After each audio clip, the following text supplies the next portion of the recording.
Pemirsa, terima kasih Anda masih di iNews Malam bersama saya Camar Haenda. Hari ini Presiden Prabowo Subianto menghadiri acara pengukuhan hakim di Mahkamah Agung. Dalam pidatonya, Presiden mengumumkan kenaikan gaji hakim hingga 280%.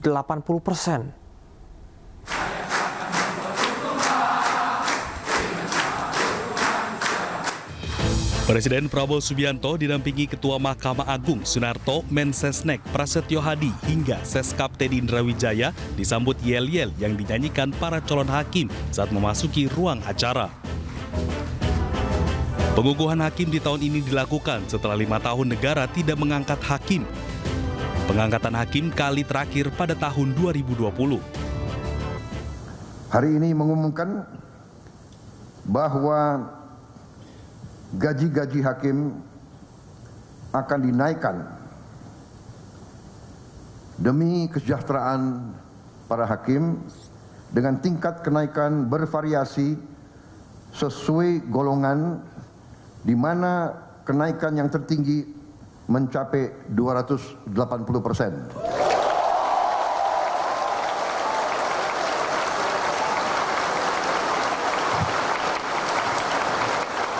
Dan golongan yang naik tertinggi adalah golongan yang paling junior, paling bawah.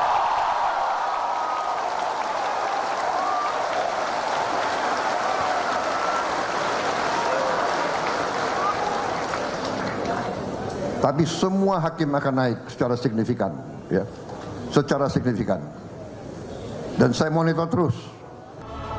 Saat berpidato, Prabowo mengumumkan kenaikan gaji hakim di mana hakim paling junior kenaikan paling tinggi yakni 280%.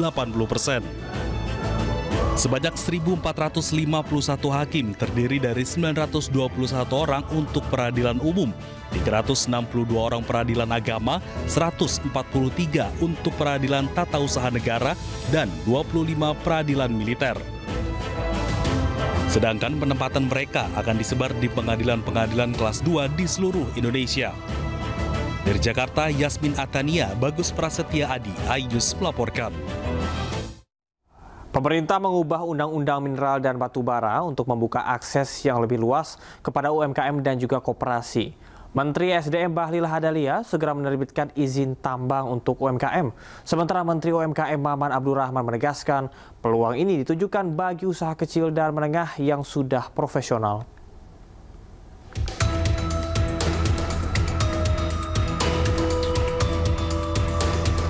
Menteri Energi dan Sumber Daya Mineral Bahlil Lahadalia mendorong pelaku usaha mikro, kecil, dan menengah terlibat aktif dalam pengelolaan sektor pertambangan. Bahlil menjelaskan selama ini pengelolaan tambang cenderung dimonopoli segelintir elit. Namun atas arahan Presiden Prabowo Subianto, pemerintah mengubah Undang-Undang Minerba untuk membuka akses yang lebih luas kepada UMKM dan koperasi.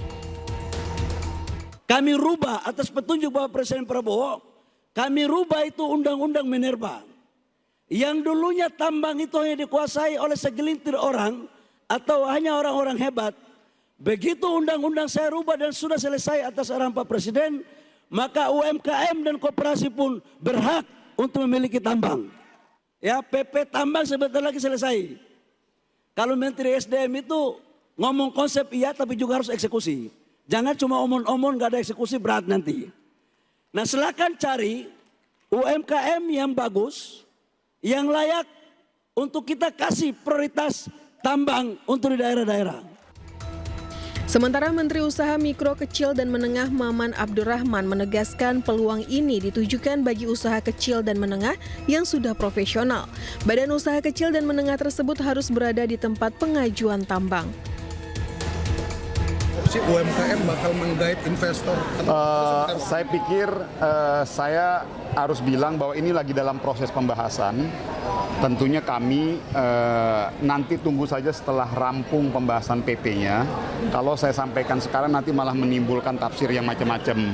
Jadi insya Allah kata kuncinya adalah keberpihakan seluas-luasnya serta membuka ruang kesempatan sebesar-besarnya partisipasi dari pengusaha-pengusaha di daerah. Itu semangatnya. Jadi spirit dan semangat dari memberikan prioritas kepada prioritas tambang melalui jalur prioritas kepada usaha kecil menengah, itu tadi semangatnya adalah. Maman menambahkan kebijakan ini mencerminkan keberpihakan pemerintah untuk membuka kesempatan seluas-luasnya bagi pengusaha kecil dan menengah di seluruh pelosok Indonesia agar dapat berpartisipasi dalam bisnis pertambangan. Tim Liputan iNews melaporkan. Greenpeace Indonesia mengungkap masih ada sejumlah tambang nikel yang aktif di Raja Ampat, Papua Barat Daya. Padahal sebelumnya pemerintah telah mencabut 4 izin usaha tambang, namun tidak untuk izin pertambangan PT GAG yang saat ini menjadi perbincangan.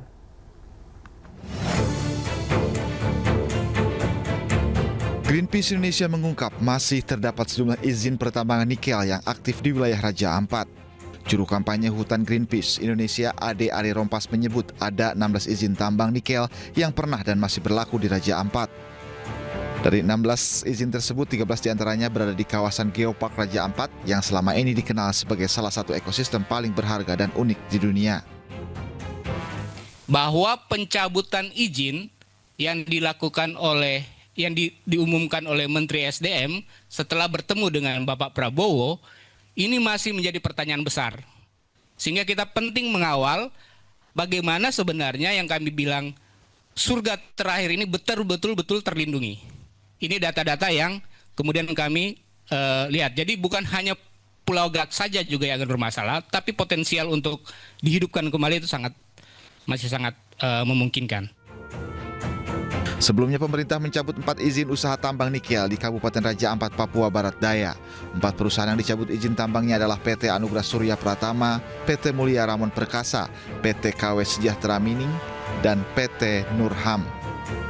Sementara untuk kontrak karya PT GAG izinnya tidak dicabut karena dianggap jauh dari kawasan Geopark. Meski demikian, pemerintah menegaskan akan tetap melakukan pengawasan khusus terhadap penambangan di Raja Ampat. Tim Liputan iNews melaporkan. Kita ke informasi selanjutnya, pemirsa. PT Bank MNC Internasional Tbk atau MNC Bank memberikan hadiah mobil kepada nasabah setianya di Denpasar, Bali. Hadiah tersebut merupakan bagian dari program tabungan dahsyat berhadiah yang diberikan kepada nasabah yang rutin menabung setiap bulannya di MNC Bank.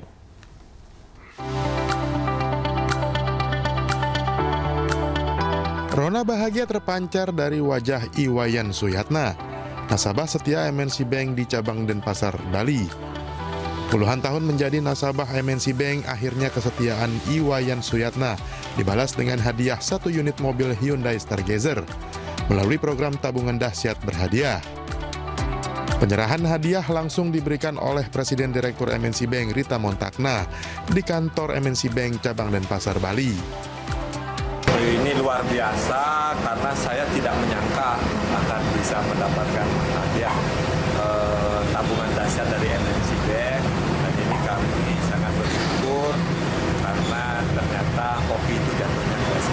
Jadi tabungan dahsyat berhadiah itu merupakan salah satu tabungan ikonnya dari MNC Bank yang mana kami lakukan secara rutin sudah dari beberapa waktu belakangan ini. Untuk periode 2025 kami tetap akan lakukan dengan hadiah yang lebih menarik, di mana diantaranya ada mobil Chrysler, Toyota Avanza, dan inovasi. Pada kesempatan berbeda, MNC Bank juga meresmikan kantor cabang pembantu yang berlokasi di Jalan Raya Andong Ubud, Gianyar, Bali. Kantor cabang baru ini diharapkan dapat memperkuat jangkauan layanan perbankan untuk masyarakat di Pulau Dewata yang memiliki potensi pertumbuhan ekonomi. Dari Denpasar, Bali, Indira Ari, iNews melaporkan.